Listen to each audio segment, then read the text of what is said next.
Did you hear the one about the three pastors that all got on the same bike and rode all over the country? No, it's not the beginning of a joke. It really happened. To fight hunger. They call it Three Revs, and it's quite a story.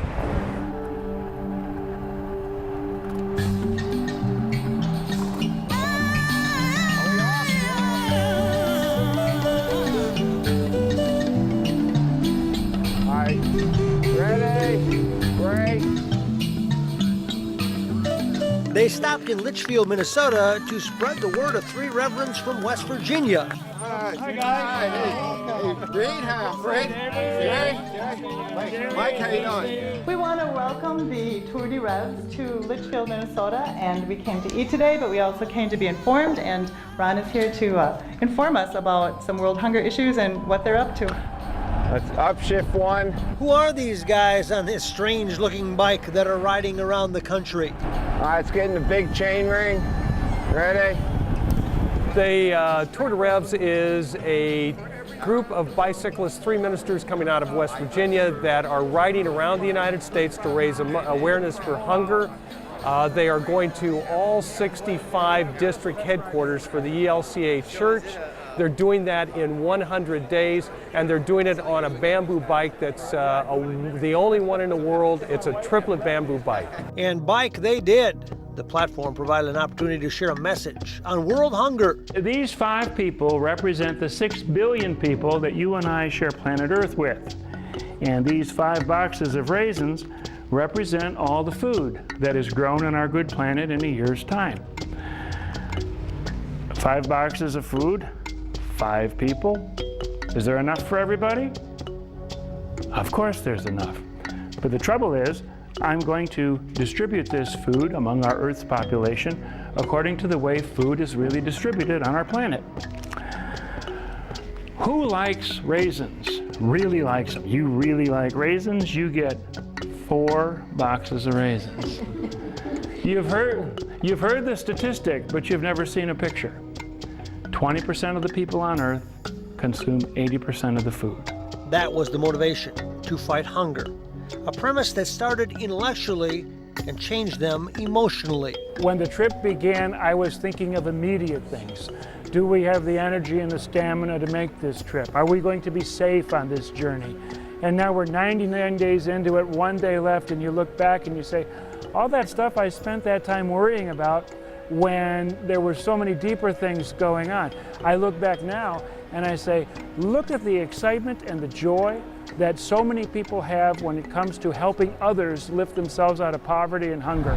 Losing the draft here. I'm losing his draft. What they saw along the way became their personal journal of memories, things that you need to see and feel to understand, things that make you understand how big the world is and what the mission is. We've met homeless people on the street who are willing to give their last quarter so that other people can be fed. We saw children in Mexico hanging on to a fence, wishing they could be in America, and seeing them in my image was, these are like caged people who are not ever going to be allowed to know the freedom that we have in this country because they just happen to live and been born on the other side of a fence. And that really broke my heart. And they did it all on a bamboo bike. That's right, this is part functional, part marketing, and very unique. This 3-person bike was built specifically for the Three Revs, and it was built specifically for the 3 gentlemen that ride on it. It was made by a gentleman named Craig Calfee in California. He is a professional bike builder. He had been building bamboo bikes, but he had never built a triplet before. I'd be glad to build you this triplet bike. You talk about the bamboo part of it. What is it that makes bamboo the ideal for a cross-country trip? Can you see 3 old geezers riding into town on an individual bike and creating a stir for a cause? So the idea is, I hate to say this, but it is a marketing thing that does work because it's the only one in the world. Sometimes there would be 75 other people out there riding with us, and they would come up to you and they would start talking about the bike. because it's a special bike. It's a different kind of bike. They find you're biking and they want to bike with this special bike. That bike took them to some places they could not have imagined. I had a blast, you know, to have a police escort through a major city and be able to ride through Salem, Virginia, 34 miles an hour down the main street with a motorcycle in front of me was too cool. That was a blast. To be able to ride down Broadway in New York City on this bicycle was cool. While they were learning about new places, new faces, and developing a new philosophy on life, they were changing the way people thought about hunger. I think the one thing too is that we say we give and we want to share, and those are all good things, but the real giving is how we change as a person when we start to remember that there are other people living less than we and who need our resources. Much of what they learned was that people just need to be aware of what it is they can do. Education was simply all it took. As soon as you begin to show them that they're one of the most blessed people that have ever walked the earth, then this generosity starts to well up inside of them. And it makes no difference if they're young kids or if they're teens or adults or seniors. We went to Storm Lake, Iowa. This little girl wanted to have her picture taken with me. So, okay, we went by the bicycle, we took our picture, or someone took our picture, and a little bit later her mother comes up to me and says, "Do you know why my daughter wanted her picture taken with you?" "No, I have no idea." She says, "My daughter raised $1,500 for World Hunger because you guys were coming into town." We get to go downhill it'll go.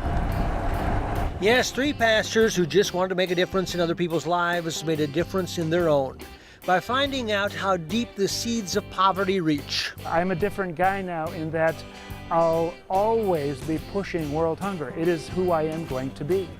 I never was that person. Now when the hunger stuff comes, that will be dealt with and shared with the congregation. I want them to know that they can make a difference, and if they're willing to take a risk, whether it's give a little bit of money, whether it's commit to some time, that there's hope. And that is a successful trip. To be educated, to be motivated, and to motivate. You almost get brought to tears so many times, and yet they're not tears of sorrow at all. They're tears where you begin to touch a joy inside of you. To me, it's the kind of joy that I first felt when my son got married. And you sense this generosity in you that wells up, and you want to give, you want everybody to be as happy as you are. It'll be a journey I'll never forget.